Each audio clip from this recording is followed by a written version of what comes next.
Hey guys, it's been 1 week since I've reinstalled Nobara after a very long time of not using it. And we're going to talk about its stability, if I had any issues, how gaming was, video editing, and so much more in this video here. So stay tuned and, uh, you know, it could end up bad, it could end up good. I'm not really into this whole thing right now. I had a lot of bad happen to me, but I'm going to try to get through this. Because that's what we do. We continue on. You know? So if you watched the previous video, I installed Nobara 44 using the 43 ISO. And there was a couple people that missed that point that you could basically upgrade on the ISO to the newest version. Some people, for some reason, thought 44 wasn't out. I don't know why. I corrected them. Now they know, and they're happy. They're using it. They feel fine.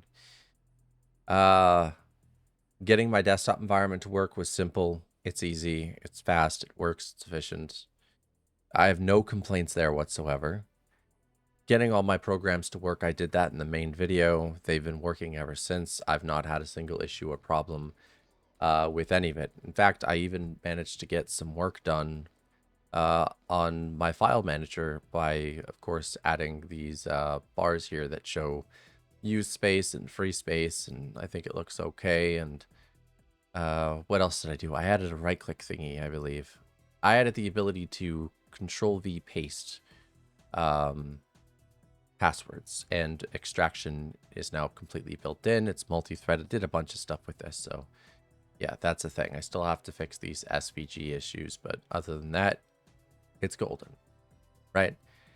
At the moment, before I was doing this, I was creating what's called an extraction sidebar. So it's going to pop in from this side and it's going to run me through all the information I need about the current file that I'm extracting, so on and so forth, moving on. Now, when it comes to gaming, I don't have any AMD GPUs, so I don't ever run into any regressions or issues when it comes to the kernel. I'm very thankful for that. If you're a Marvel Rivals player, you might have run into a weird problem on the 7.1.3 kernel, where after about 15 minutes, there would be a massive slowdown, and then you'd have to Alt-Tab out and Alt-Tab back in to fix it. So that was an issue that everyone else who's basically on an AMD ran into. I did not run into that issue. I did test it to see if it happened on my end. It did not. So that was kind of neat. The 7.1.4 kernel fixes that issue. So if you're running into that issue, just update to the newest kernel. So yeah, gaming has been a flawless cowboy. You get the reference. I've not had any problems with it. I've been mostly playing Star Ocean, Pal World. You see, I got 43 hours there, and Fable too on a custom version of Xenia, which has been absolutely perfect. I couldn't ask for a better experience. There are some weirdness when it comes to the performance of rendering out videos, and I'm going to talk about that right now. So I edit all my videos and render out all my videos in DaVinci Resolve Studio, which uses the GPU because, this might actually fix the problem. I don't know if this is a Nobara issue or if this is just an issue in general, but the performance of rendering out a video has gone down by a lot. Before it was around 1100 FPS, 1440p, 60 FPS, whatever bitrate it decides, H.265. Okay, now I render out in H.265 and record in AV1 because H.265 is not processed when it comes to YouTube. So if you record and upload an AV1, you're going to be waiting like 30 to 40 minutes for your video to process. If you upload an H.265, you're not waiting at all. It's instantly processed, it's dealt with, done.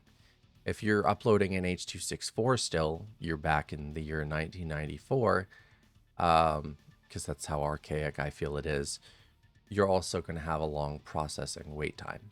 So H.265 is sort of a magic bullet for me to get the video up, get it ready, get it checked, and to release it to you.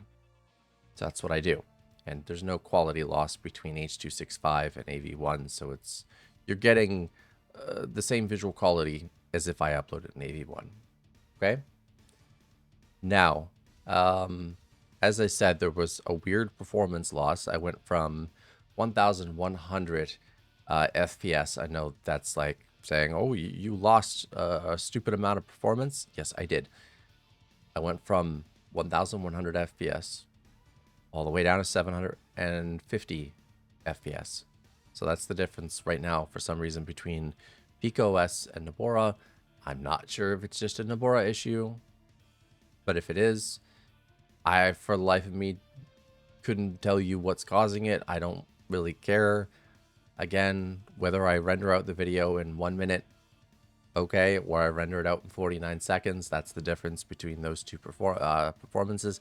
It doesn't matter because I'm able to instantly render it out and go record another one if I need to and edit that, get that up, done, and so on and so forth. It's not that much of a problem.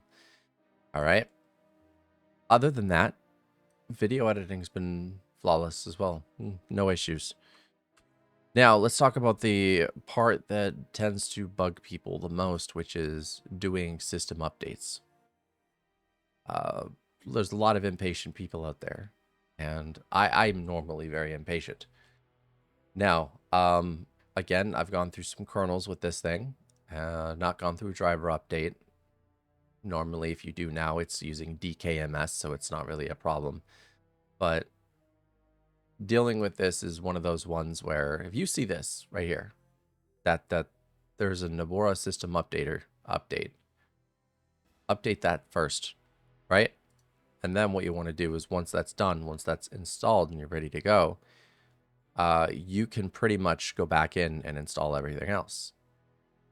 Okay, so that's done. I'm going to exit out and I'm going to go and open it back up again. Then I'm going to go to updates. We're going to wait until it loads its DNF. Select all and update and confirm. So now I'm able to do this. Now, if you see that it's taking a while, let it sit. Okay, this is DNF we're talking about. And also the fact that this is a custom distro. So sometimes things take a little longer than they need to. And that's fine. There's quirks that happen. So you see the quirks right there? Yeah, wait for those to finish. It also has a ton of repos to read from. So you got to understand that this will take time, and then it's got to download packages and everything. You need to be patient first and foremost when updating. Okay? I've not had any issues with updating anything, and I'm very happy about that. Now, I do notice that sometimes, every time I go to record a video, there's a weird issue that happens. Do you notice the problem? We're still trying to wait for it to complete. Yeah. Also, why is there no spacing between these buttons? Is it a me problem? No, they don't change at all. Well, that's annoying. Anyway, I'm gonna just kill this. It's pros. Every damn time. I'm gonna say it every goddamn time. Yes, terminate. Thank you. All right. I'm gonna clear this and I'm gonna do this. Watch this. Watch this. Look at that. Same thing. So there's a workaround sometimes, except if it's in like, if they're huge files and they're downloading, like you're downloading the entire update to from 43 to 44, don't do what I just did. Please don't do that. Anyway, I think honestly more information should be given instead of just downloading packages. I think it should show which packages are downloading. Yeah, I'm not doing this. Okay, I literally, I can't. I just don't do what I'm doing.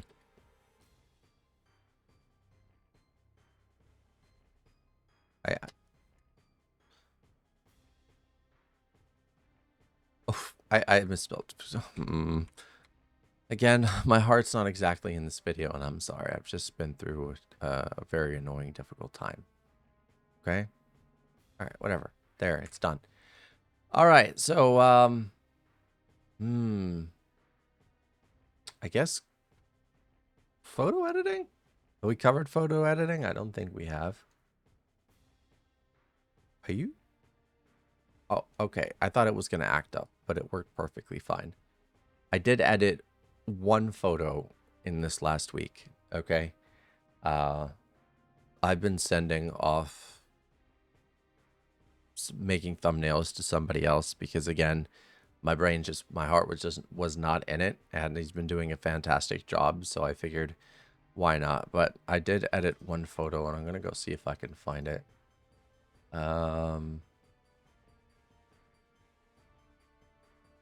Jeez, that was a long time ago. Yeah, I don't think I have it anymore. I think I deleted it. Right. It was this one. Gonna take a second to load. I'm starting to fall out of love with this new version of Affinity. Yeah, so this is what I did. It's pretty simple and easy to do. Dealing with the font was, I just used Copilot to generate the font because I can't do anything that fancy. Okay, that's going to require like a 3D modeling program, but the rest of it was pretty easy to do. So yeah, that looked awesome.